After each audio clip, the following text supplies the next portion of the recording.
Este programa forma parte de One Place, una red diaria de resúmenes enfocados sobre las historias que más sigue la gente. Bienvenidos a su resumen diario de noticias. Hoy analizamos la tensión política en Colombia y las crecientes presiones internacionales en la región. Comencemos con los titulares del día. Petro desafía al Consejo de Estado hoy. Embajadora en Haití bajo fuego electoral.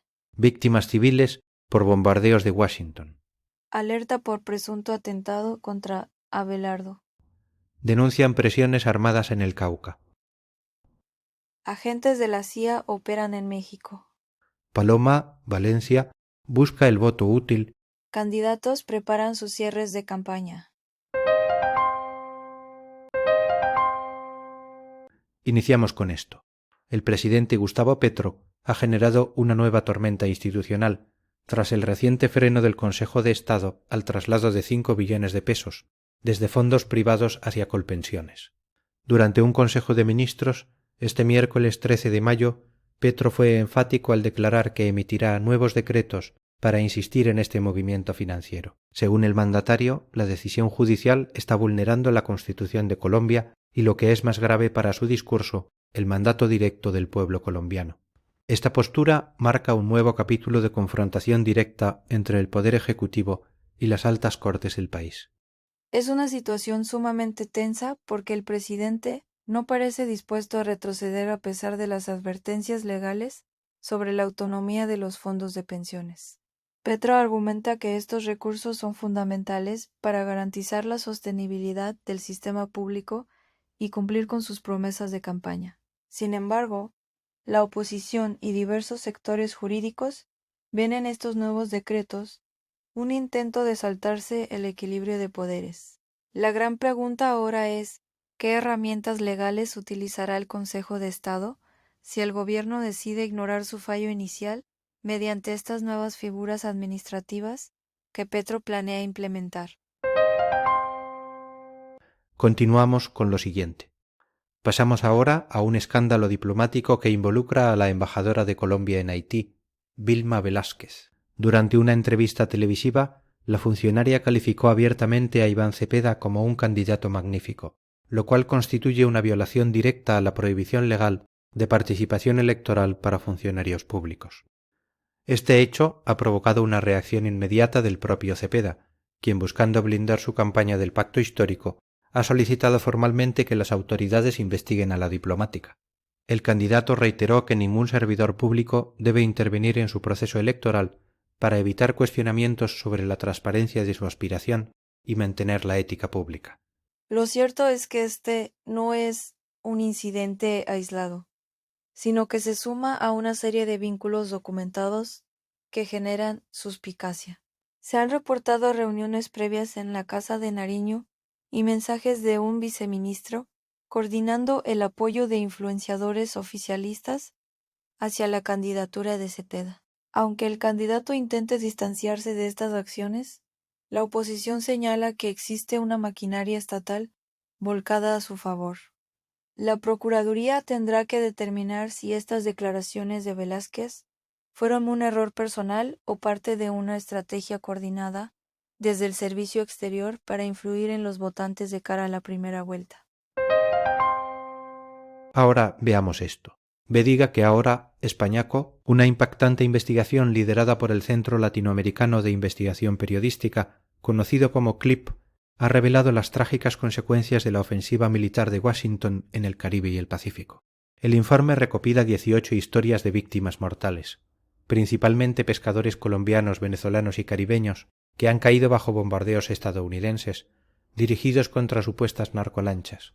La investigación critica que estas acciones iniciadas en septiembre del año pasado son presentadas como espectaculares y violentas para satisfacer la retórica política, pero resultan ser menos eficaces que las interceptaciones silenciosas y regulares que se realizaban anteriormente bajo protocolos de incautación estándar, cobrando vidas de personas inocentes. Entre los relatos más dolorosos, destaca el de Pichirilo, un joven jugador de fútbol, Sala que perdió la vida en uno de estos ataques aéreos. El informe subraya que la administración de Donald Trump ha denigrado los métodos tradicionales de lucha contra el narcotráfico.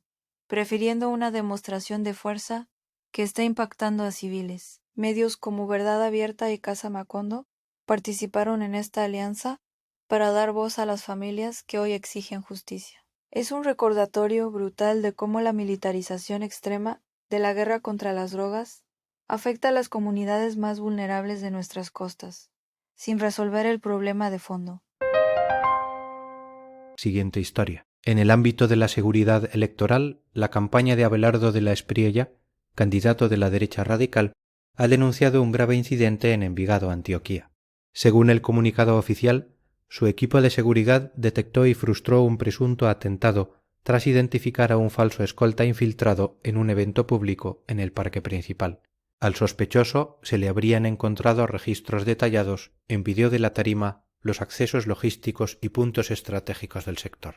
Este hallazgo ha encendido las alarmas sobre la vulnerabilidad de los candidatos en plazas públicas, especialmente en regiones con una carga política tan fuerte como el sur del Valle de Aburrá.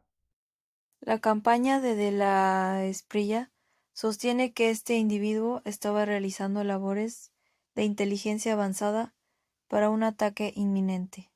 La situación en Envigado refleja el clima de polarización y peligro que rodea estas elecciones presidenciales. Aunque las autoridades locales aún deben validar la magnitud de la amenaza, el equipo del candidato ha reforzado sus protocolos de protección de manera inmediata. Este evento no solo afecta a la agenda de Abelardo, sino que envía un mensaje de alerta a todos los aspirantes sobre la necesidad de garantías de seguridad reales por parte del Estado, en este tramo final de la contienda electoral colombiana. Cambiando de tema, la tensión política aumenta con las denuncias del expresidente Álvaro Uribe y la senadora Paloma Valencia sobre presuntas presiones de grupos armados en el departamento del Cauca. Según los líderes del Centro Democrático, disidencias de las FARC y el ELN estarían ejerciendo constreñimiento al elector para favorecer la candidatura de Iván Cepeda. Estas acusaciones se producen a solo 2 semanas de las elecciones y añaden una capa de complejidad al panorama nacional. Uribe insiste en que la libertad de voto está en riesgo en las zonas rurales donde estos grupos mantienen un control territorial significativo, afectando directamente la legitimidad del proceso democrático en esas regiones apartadas. Curiosamente, el propio Iván Cepeda también había denunciado previamente presiones de grupos armados para influir en la primera vuelta, aunque en su momento no señaló a ninguna campaña específica. El uribismo, sin embargo, ha sido tajante al afirmar que el beneficio de estas acciones violentas recae exclusivamente en el pacto histórico. Esta guerra de acusaciones mutuas sobre quién se beneficia del conflicto armado pone el foco en el Cauca, una región históricamente golpeada por la violencia. La misión de observación electoral deberá prestar especial atención a estas zonas para asegurar que los ciudadanos puedan votar libremente y sin temor a represalias de grupos ilegales.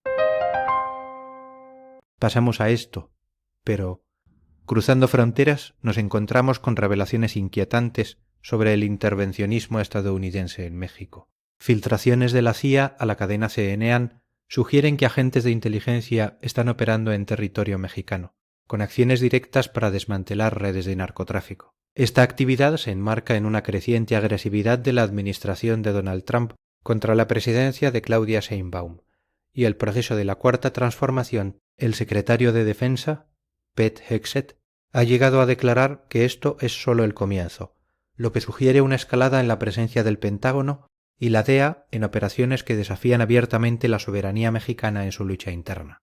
El periodista Julio Hernández López, en su columna Astillero, analiza cómo estos instrumentos de presión buscan desestabilizar al gobierno de Sheinbaum. El uso de explosivos en Tecámac y las declaraciones beligerantes desde Washington apuntan a una estrategia de acción directa que ignora los canales diplomáticos tradicionales. Esta situación coloca a México en una posición defensiva muy delicada, tratando de mantener la cooperación en seguridad sin ceder ante lo que muchos consideran una invasión silenciosa de agencias extranjeras. La retórica de Trump parece estar pasando de las palabras a los hechos, utilizando la lucha contra los cárteles como justificación para una intervención política profunda. Ahora, este punto. De vuelta a la política colombiana, Paloma Valencia ha lanzado una nueva estrategia para ganar terreno frente a Abelardo de la Espriella. A solo 2 semanas de la primera vuelta, su campaña está promoviendo intensamente el concepto del voto útil. Valencia argumenta, basándose en datos de diversas encuestas, que ella es la candidata con mayores probabilidades de derrotar a Iván Cepeda en una eventual segunda vuelta. Su objetivo es atraer a los votantes pragmáticos que por encima de las diferencias ideológicas dentro de la derecha priorizan evitar a toda costa la continuidad del proyecto político de Gustavo Petro en el poder a través de Cepeda. Esta apuesta por el pragmatismo es arriesgada porque implica una lucha interna entre las dos vertientes de la derecha colombiana. Mientras De la Espriella apela a la base más radical y emocional, Valencia intenta posicionarse como la opción racional y viable para el establecimiento. El foco de su discurso se ha centrado en convencer al electorado de que un voto por Abelardo podría dividir a la oposición y facilitar el camino para el pacto histórico. Queda por ver si esta táctica de última hora logra mover la aguja en las encuestas, o si, por el contrario, termina fragmentando aún más el voto opositor en mayo. Finalmente, los 2 candidatos que lideran las encuestas, Iván Cepeda y Abelardo de la Espriella, han anunciado oficialmente sus eventos de cierre de campaña. Según el ponderador de la silla vacía, ambos se mantienen como los favoritos para pasar a la segunda vuelta. Por ley, los aspirantes presidenciales solo tienen permitido realizar actos públicos masivos hasta el último domingo antes de las elecciones, que en este caso es el próximo 24 de mayo. Cepeda planea una gran movilización en plazas públicas para demostrar fuerza popular, mientras que de la Espriella prepara un cierre de alto impacto mediático para consolidar su base de seguidores en todo el país. Estos cierres representan la última oportunidad para que los candidatos conecten directamente con las multitudes, antes de entrar en la semana de silencio electoral y reflexión. La logística para estos eventos ya está en marcha, con un despliegue masivo de seguridad y organización en las principales ciudades. El 31 de mayo será el día definitivo para la primera vuelta, y estos actos finales buscan captar a ese porcentaje de indecisos que suele definir las elecciones en el último momento. La expectativa es máxima, ya que el resultado de esta jornada marcará el rumbo político de Colombia para los próximos 4 años de gobierno. Gracias por acompañarnos en este recorrido informativo. No olviden seguirnos para mantenerse al día con la actualidad. Hasta la próxima edición de nuestro resumen diario.